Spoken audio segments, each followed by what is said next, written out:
keep the game in play, to keep it stable. And in an infinite game, because there are no winners or losers, what happens is players drop out when they run out of the will or the resources to play. And then they're replaced by other players. The game perpetuates. The players change out.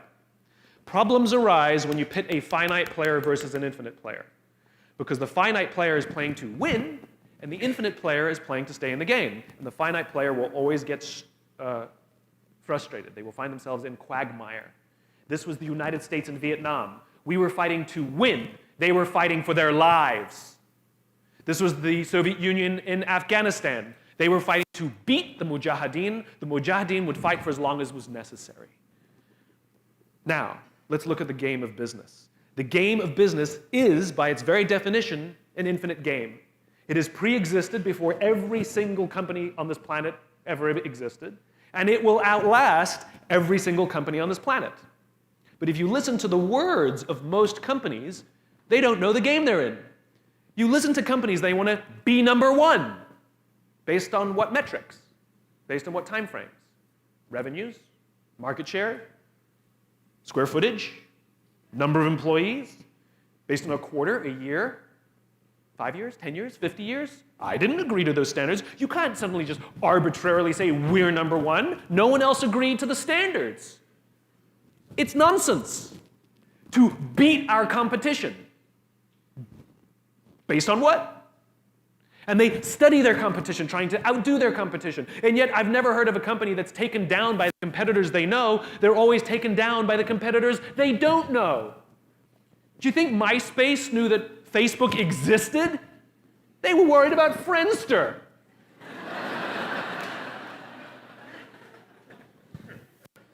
You can't make strategic decisions from studying your competition. You can make tactical decisions from studying your competition, but not strategic decisions. But when you listen to the way most companies play the game, they're in the wrong game. That's why they get frustrated. The great organizations understand that they're playing to stay in the game. Jim Senegal, the founder of Costco, says Wall Street's in the business of making the quarter of the year. We're in the business of building a company for the next 50 years. The understanding of knowing what game you're in radically changes the kinds of decisions you make and the way you see the world. It is also tremendously confidence building. Let me give you a true story. I spoke at a education, that's funny. I spoke at an education summit for Microsoft. I also spoke at an education summit for Apple. At the education summit for Microsoft, I would say that 70% of the executives spent about 70% of their presentations talking about how to beat Apple. At the Apple Education Summit, 100% of the executives spent 100% of their presentations talking about how to help teachers teach and how to help students learn. One is playing this way, and one is playing that way.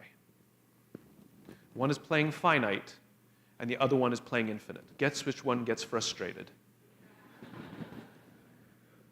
So at the end of my talk at Microsoft, they gave me a gift. They gave me the new Zune when it was a thing.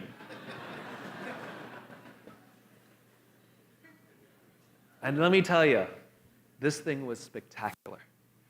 It was the most elegant piece of technology I'd ever used. The user interface was incredible. The design was spectacular. I absolutely loved it. It was easy to use, and it was bright and gorgeous and fantastic. It didn't work on iTunes, which is a different problem, so I couldn't use it, but it was amazing. And elegant. My God, it was elegant. So I'm sitting in the back of a taxi with a very senior Apple executive, sort of employee number 12 kind of guy. And, you know, I like to stir pots. So I turned to him, I said, you know, Microsoft gave me their new Zune.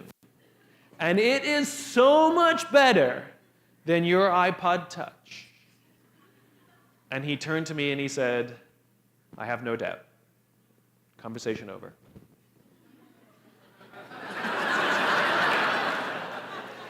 Because the infinite player understands sometimes you're ahead and sometimes you're behind. Sometimes your product is better and sometimes it's worse. The goal isn't to be the best every day. The goal isn't to outdo your competition every day. That's a finite construction. If I had said to Microsoft, I've got the new iPod Touch and it's so much better than your Zune, they would have said, can we see it? What does it do? React, react, react, react. Finite players play to beat the people around them. Infinite players play to be better than themselves. To wake up every single day and say, how can we make our company a better version of itself today than it was yesterday? How can we create a product this week that's better than the product we created last week? We also have to play the infinite game. It's not about being ranked number one. It's not about having more followers on Twitter than your friends. It's not about outdoing anyone. It's about how to outdo yourself. It's not about selling more books or getting more TED views than somebody else. It's about how to make sure that the work that you're producing is better than the work you produced before. You are your competition. And that is what ensures you stay in the game the longest. And that is what ensures you find joy. Because the joy comes not from comparison, but from advancement.